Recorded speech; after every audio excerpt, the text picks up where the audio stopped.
Napansin mo ba ang detalyeng ito sa Marvel movies? Una, sa Avengers Endgame inilunsad ng magkabilang panig ang buong sukat na pag-atake. Karamihan sa mga tao ay nasa lupa, habang ang ilan ay lumilipad sa himpapawid.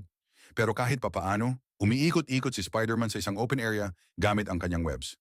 Gaya ng alam nating lahat na si Spider-Man ay hindi makakapag-shoot ng webs sa isang open space, ito ba ay isang pagkakamali sa pelikula?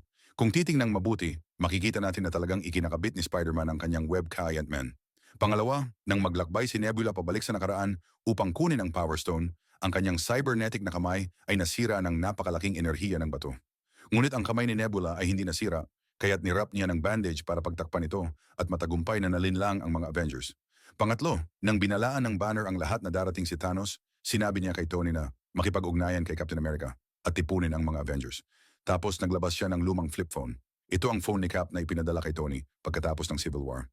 Para maabot ni Tony kung kailangan niya ng tulong. At dala-dala ito ni Tony palagi na nagpapakita na binitawan na niya ang nakaraan nilang alitan.